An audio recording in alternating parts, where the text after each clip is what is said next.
Olá pessoal, tudo bem com vocês? Vamos a mais uma aula de educação musical. E para variar, hoje nós vamos fazer o passo a passo da atividade do ciclo 3. Após a leitura do guia de estudos nas páginas 57 a 66, na unidade 3.3, realize uma breve adaptação. Eu digo adaptação porque não precisa ser uma atividade específica do guia, tá?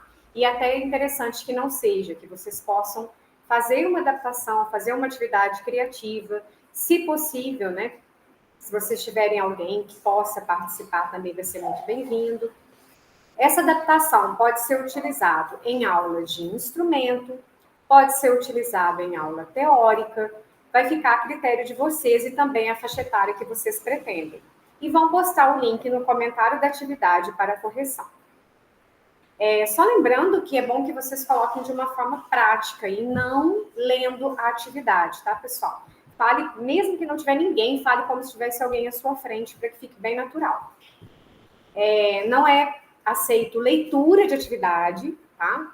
E eu posso adaptar alguma coisa que, de repente, eu veja um caso de inclusão no YouTube? Pode. Aí você só fala, né, o link ou a referência que você tenha para essa gravação. Início dia 1º e término dia 13/11, no valor de 9 pontos. Vocês vão falar os objetivos da atividade, a faixa etária que você pretende, pode ser a partir de uma idade específica, ou se você quiser delimitar também, não tem problema. E a deficiência é muito importante. Qual é a deficiência que você pretende contemplar nessa atividade? Se ela é uma atividade inclusiva, eu não posso fazer ela sem falar especificamente que tipo de deficiência ou as deficiências eu estou abordando.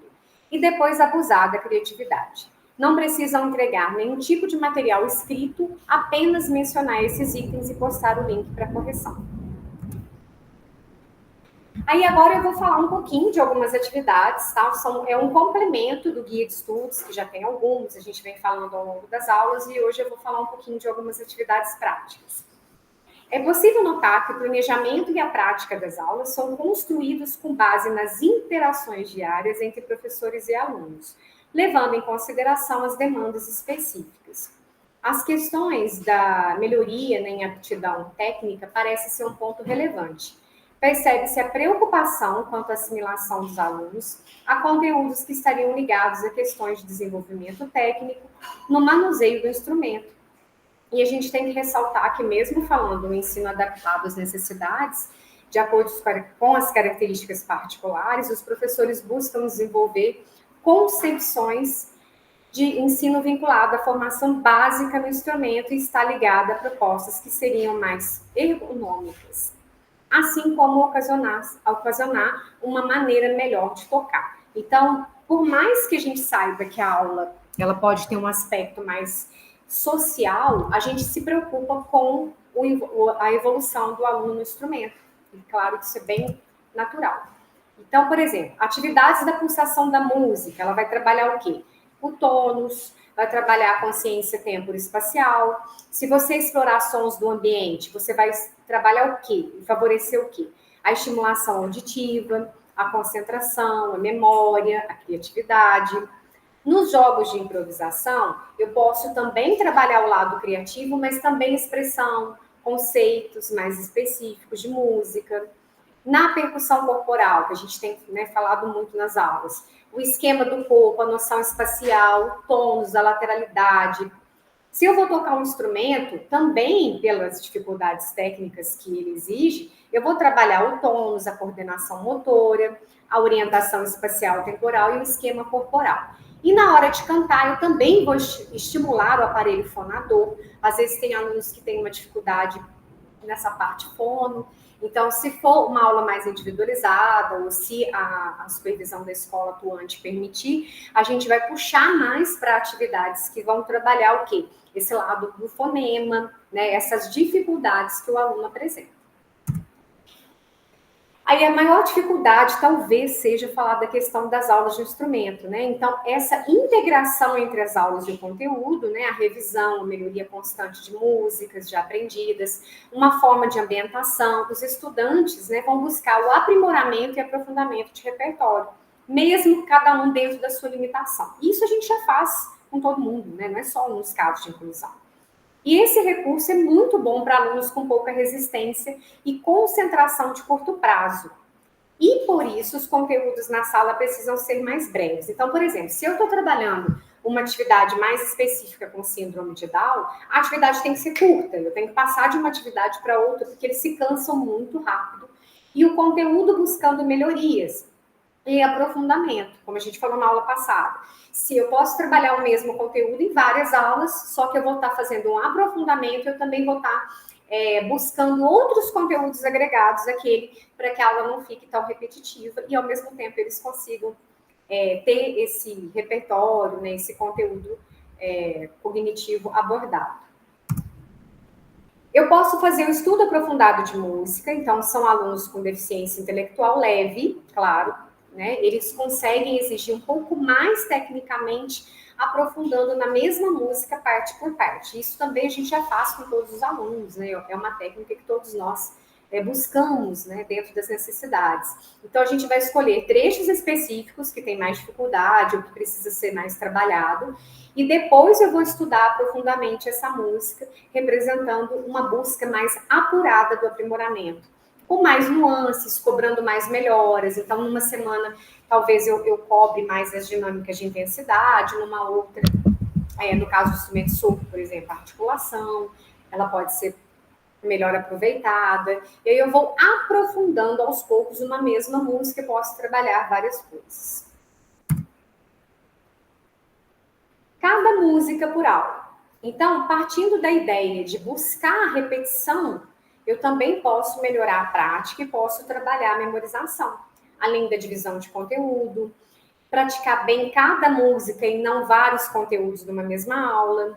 Eu posso trabalhar afinação, postura e técnica, né, utilizando recursos que possam facilitar a vida dos alunos, como no caso do piano, tá, gente, ou do teclado, o pessoal tem usado muito a marcação com fitas coloridas, para que eles visualizem melhor a colocação dos dedos, às vezes algum acorde em específico que eles têm dificuldade motora, ou você vai fazer alguma adaptação de dedos que não é tão convencional para a formação daquele acorde. Então, no caso da flauta, o que eu poderia utilizar? Eu poderia demarcar os números, né, de acordo com a colocação dos dedos. Em último caso, se o aluno realmente não consegue ter uma coordenação motora fina suficiente para tampar o orifício do dedão de trás da flauta, eu posso pegar uma fita e tampar. Aí você deve estar falando, mas e a nota Ré, né, que destampa e outras notas? Mas aí é coisa posterior. A gente está falando aqui de uma iniciação das primeiras aulas. Então, se necessário, a gente não faz adaptação só de material escrito, a gente faz as adequações de acordo com a necessidade do instrumento. Se o meu aluno não está alcançando legalmente o pedal, ele está tendo uma dificuldade, eu posso colocar uma caixinha para ele colocar o pé, por que não? Igual a gente coloca no violão, né, de apoio. Então, tudo isso vai ser realizado de acordo com a necessidade, né, e a limitação daquele aluno, né, daquele ser humano, daquela pessoa, independente da faixa etária, pode ser terceira idade, pode ser adolescência, não importa, não é só com criança que nós estamos falando. Nós estamos falando de uma questão geral. E como que eu melhoro isso? Praticando. Né? À medida que eu vou pegando esses alunos e eu vou experimentando situações diferenciadas, eu vou vendo o que funciona. E às vezes o que dá certo com um pode não dar certo com o outro, mesmo os dois sendo autistas, por exemplo. Né? Cada um é cada um. E a aula de instrumento, melhor que qualquer outra, por ser um pouquinho mais individualizada, ter menos alunos que as demais disciplinas, eu consigo ter uma proximidade muito maior. Então, eu consigo ter um rendimento cognitivo em algum aspecto que talvez em outra aula isso não seja tão perceptível como no canto ou alguma outra disciplina. Separação de conteúdo, né? É a realização de exercícios com conteúdos separados.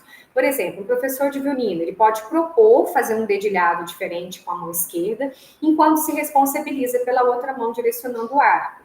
E depois pode juntar as partes ensinadas, o que pode também ocorrer no estudo do piano. No caso da flauta também não é diferente. Vamos supor que o aluno às vezes não consegue de forma alguma, né, destampar um pouquinho o orifício atrás e afinar o mi agudo. Eu posso usar o mi agudo numa posição auxiliar. Né? Então, mostrando aqui, né? O Mi agudo, geralmente, ele é igual ao grave, né? Só destampando um pouquinho o orifício. Mas nada impede eu usar esse Mi, que também é um Mi agudo, só que na posição ciliar, ó. A afinação ela vai sair um pouquinho levemente mais alta, não vai ficar igual. É igual o Si, eu tenho o Si e o Si na posição 2. É um pouquinho mais baixa a afinação. Mas não importa, se está surtindo efeito, né, ainda mais no coletivo, dependendo da apresentação, eu consigo fazer um bom efeito. Esse orifício pode ser tampado com uma fita crepe ou uma fita ou alguma outra que vocês queiram. Nos buraquinhos eu sugiro colocar números, se necessário, ou cores, né, se ele tiver dificuldade também com números. Então, tudo isso são recursos de adaptação. Eu estou adaptando uma situação específica para aquele problema e facilitando o rendimento daquele aluno, né, daquela música, daquela apresentação que ele quer tanto participar. Então, aí vai valer também a intuição, o bom senso, né, e a prática de cada profissional. A gente também já utiliza esse termo de repetição e variabilidade, às vezes a gente só não sabe a nomenclatura, que é o uso de repetições de várias formas, até que o aluno mostre o resultado em sala. E na grande maioria dos exercícios propostos, ele pede para que seja repetido, ele mesmo vai pedir. E ele vai mudando as formas de estudar. Então, na flauta, a gente faz muito isso. Vamos supor, tem um trecho lá de colcheias e o aluno está com muita dificuldade de abaixar os dedos, não tem muita agilidade. Aí eu vou fazer bem lento, depois o mesmo trecho eu vou mudar o ritmo, depois eu vou fazer aquele mesmo trecho um pouco mais forte, depois eu vou repetir o mesmo grupo de colcheias em staccato, depois ligado de 2 a 2, ou seja, a gente vai fazer tantas variantes de um mesmo, talvez o mesmo grupo, talvez o mesmo compasso, que o aluno acaba até memorizando aquele texto, sem sofrer tanto, sem ficar pensando, né? Então, você pode também tocar um texto e falar para ele, agora você vai sozinho, agora tente sozinho, sempre chamando atenção para algo que precisa melhorar, ou que pode corrigir de uma forma suave aí na colocação. Eu também posso trabalhar com partituras alternativas, né? Por que não? Se o aluno tem uma dificuldade de leitura, ou ele não é alfabetizado, eu posso fazer partituras com as mãos, eu posso cantar as notas e mostrar na sua mão, na frente dos alunos, a sequência de dedilhados e dedos a serem colocados. Eu posso usar o espelho, que é uma referência interessante, dependendo do instrumento, tá, gente? Porque no caso da flauta, eu não aconselho, por causa que esse espelhamento faz eles confundirem muito o posicionamento dos dedos, mão direita e esquerda. Mas para alguns instrumentos, principalmente para o canto, isso é muito importante, né? O espelho vai tentando tocar enquanto o professor faz isso. Então, essas partituras alternativas, nós não estamos falando só de legenda, só de usar desenho. A gente está falando de criar algo novo para que ele consiga ter significado naquele fraseado, desenvolver aquela música específica que você quer tanto trabalhar. As dificuldades encontradas nas aulas, né? A gente percebe uma dificuldade, principalmente da maioria, na coordenação motora, uma dissociação de mãos e braços, que faz com que os professores estudem as mãos dissociadas como uma forma também de ajuda, né, de melhoria técnica. Contudo, a gente tem que ressaltar que, apesar dos alunos terem dificuldades na coordenação física, as melhoras acontecem em vários momentos das práticas, embora representadas por uma evolução mais lenta e sutil. E isso também é relativo. Às vezes o aluno faz um desenvolvimento maravilhoso, você fala, ai, que maravilha, eu estou tão feliz. E às vezes ele troca o medicamento, ou ele troca de escola, ou acontece alguma coisa, quando vê ele retrocede tudo que foi aprendido. Mas aí a gente tem que ter, né, um bom senso de estar sempre vendo novas formas de resgatar aquilo e fazer ele acreditar que ele vai conseguir novamente fazer essa execução instrumental, essa execução vocal, como ele já fez outras vezes. E o ritmo? Os alunos reproduzem bem as músicas que possuem ritmos que se repetem em ostinatos. O ostinato ainda é uma das formas, e o ecorritmo, de melhor rendimento e mais fácil trabalho. Por quê? Eles apresentam dificuldade de reprodução rítmica diferenciada, fazendo com que toque músicas sem muita diferenciação. E isso pode ser trabalhado com solfejo, com palma, porque às vezes enjoa, né? Fala, nossa, como é que eu vou passar de novo a mesma música? Solfejo. Numa outra aula, bate palma, você bate palma, faz ele executar um instrumento junto, ou pega um instrumento de percussão, né, antes de executar um instrumento. Isso vai fazendo com que ele se sinta valorizado ali, ele não vai, às vezes, nem perceber que você está repetindo a mesma música, mas você está fazendo algo novo que pode trabalhar uma outra questão na cognição. E também, às vezes, a gente tem a falta de resistência, né? Que é a falta de resistência física em alguns casos, isso não tem como a gente, né, fazer grandes melhorias, e ela vai refletir numa inquietação e num cansaço em relação ao esforço físico. Não é possível saber se não conseguiu aquele ritmo, ou né, aquela música, por não querer mesmo fazer maior esforço, uma questão de preguiça para produzir energia para posta, né, ou tocar um instrumento, ou que se faz parte realmente das características da deficiência.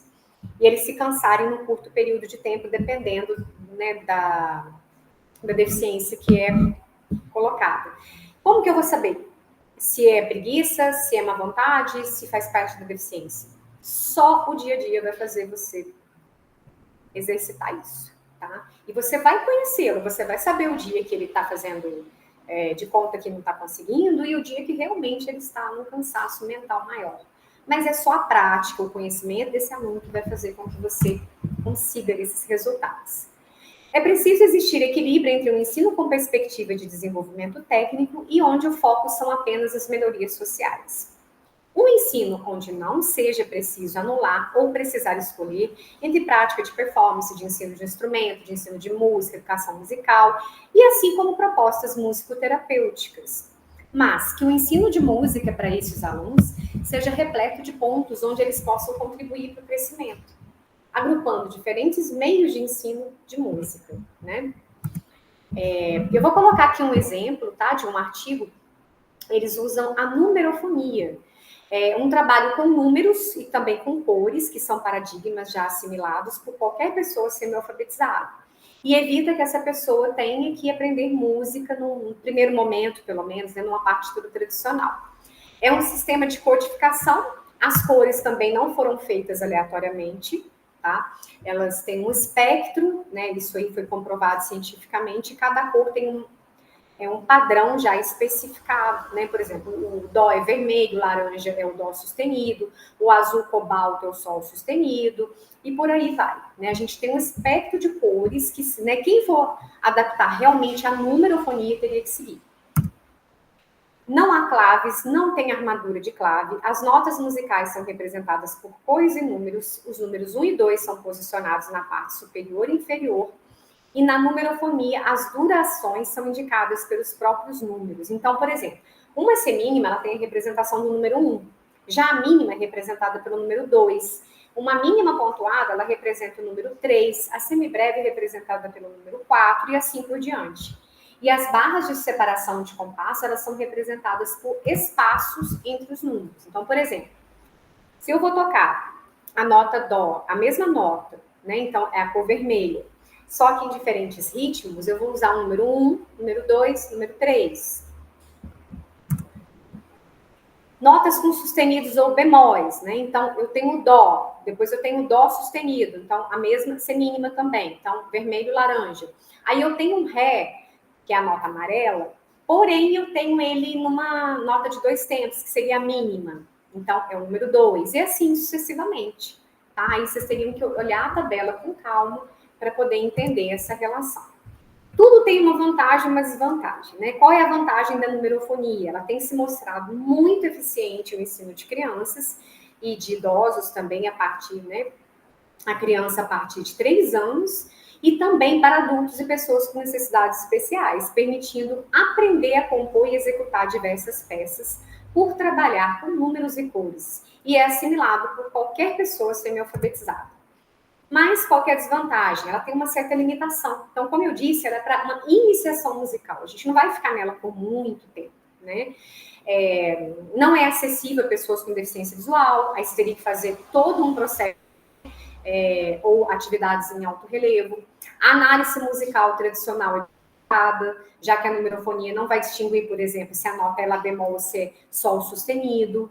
E a partitura numerofônica não possui armadura de clave, que também não determina especificamente as tonalidades. Ou seja, é uma vantagem super interessante para apenas iniciação, tá? Mas eu não podia deixar de compartilhar com vocês. Uma outra atividade também que ficaria interessante, a gente chama de saque surpresa, né? Você pode estimular o aluno, principalmente com deficiência visual, através de atividades musicais, colocando vários objetos que têm menção com a música que pode ser cantada. Então, por exemplo, uma aranha, um sapo, uma borboleta. E de acordo com o que vai retirando esses objetos, né, você vai perguntando que música teria aquela palavra. E aí a gente chama de saque surpresa. Dá para fazer outras variantes também, caso vocês desejem, ok? Bom, pessoal, aqui foi só para dar mais algumas dicas, tá, de atividades práticas, além dos vídeos que entrarão das aulas gravadas para vocês. Espero que vocês gostem. E qualquer dúvida que vocês tiverem, eu estou à disposição. Não esqueçam de mencionar qual deficiência em especial vocês querem contemplar com a realização dessa atividade prática. Um abraço e até a próxima!